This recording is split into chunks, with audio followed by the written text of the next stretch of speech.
కసి చూపులో గర్వం మెరిసింది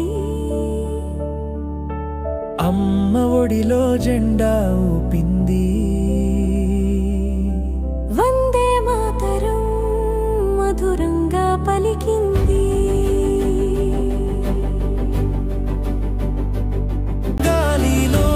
మార్మోగుతుంది నీ చిన్న కలలు మన దేశం భవిష్యత్తు